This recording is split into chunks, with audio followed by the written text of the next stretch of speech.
Hello, bonjour et bienvenue dans cette nouvelle vidéo. Dans cette nouvelle vidéo, nous allons essayer de simuler donc une torpille, plus précisément donc une torpille qui va être donc régie par les équations qu'on connaît, et nous allons modéliser donc ces équations d'état jusqu'à réussir à le contrôler rien qu'à partir d'une consigne.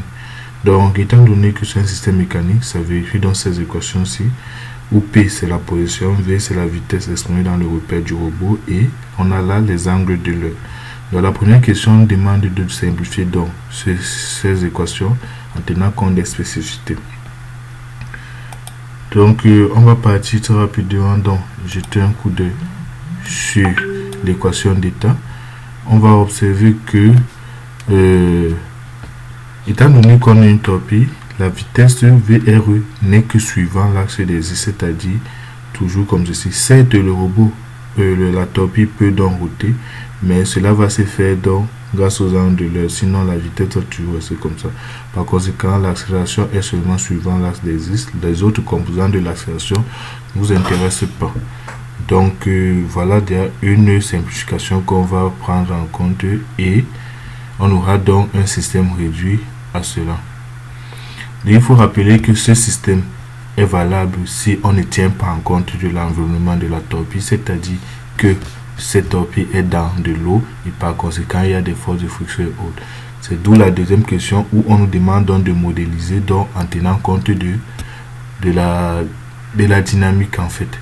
Donc l'équation dynamique.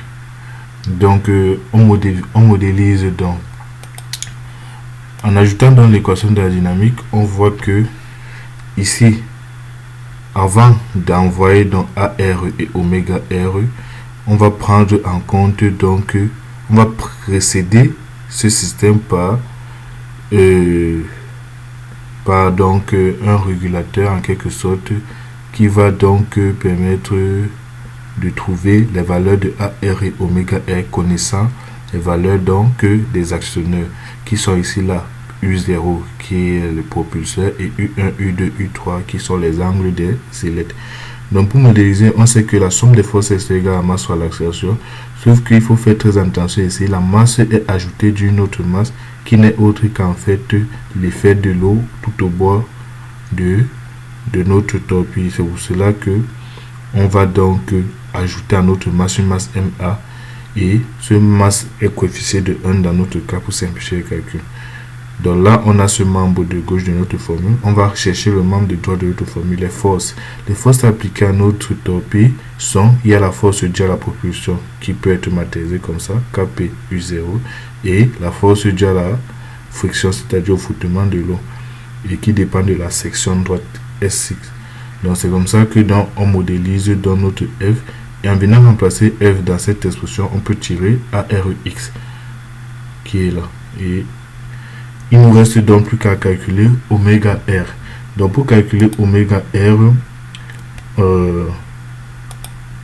on utilise donc l'inclinaison des ailettes, puisque l'inclinaison des ailettes doit pouvoir engendrer une rotation de notre torpille. C'est pour cela que l'expression du vecteur rotation dépend donc de la vitesse, est fonction de la vitesse, mais aussi d'un autre coefficient. Donc c'est pour cela que on a oméga R qui va être fonction donc de P3, P4 qui sont en fait des coefficients, et U ici là qui est l'inclinaison des ailettes. On a donc oméga R qui est lié à cette formule. Donc pour résumer donc tout ce qu'on a dit, on a notre système, notre modèle dynamique qui est comme ceci.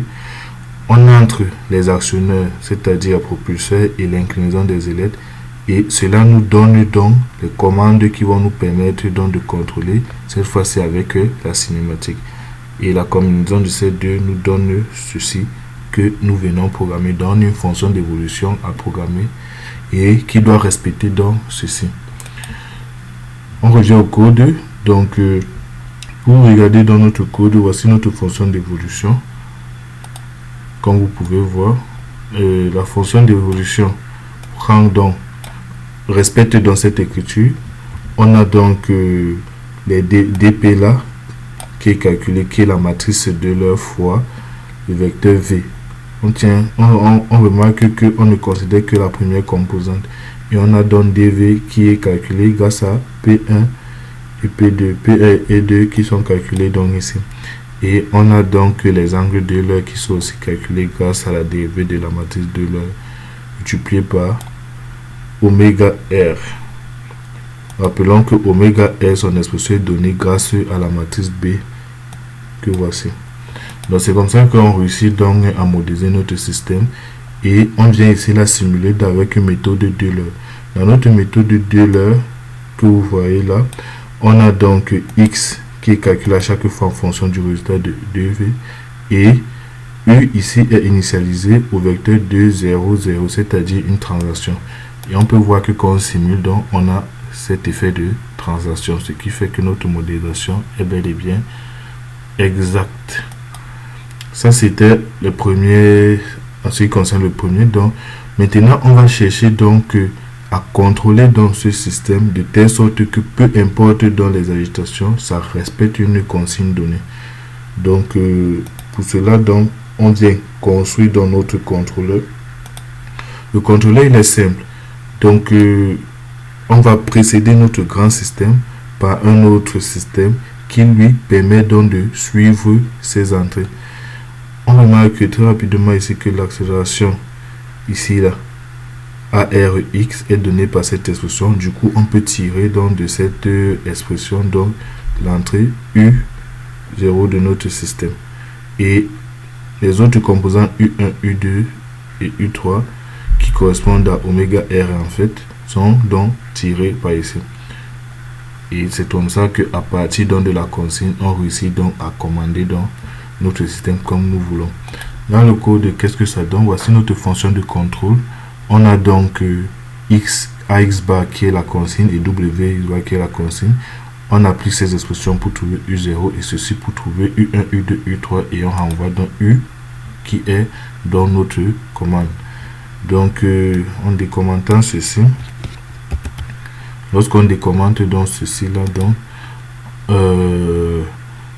on rappelle que nous avons choisi comme commande ici là une rotation suivant l'axe des Y. Donc on vient simuler ça rapidement et on voit dans notre solide qui tourne donc comme ceci. Donc j'ai agrandi pour que vous voyez bien, il y a cette rotation donc autour de l'axe des Y, ce qui confirme notre modélisation. Merci et à bientôt pour une nouvelle vidéo.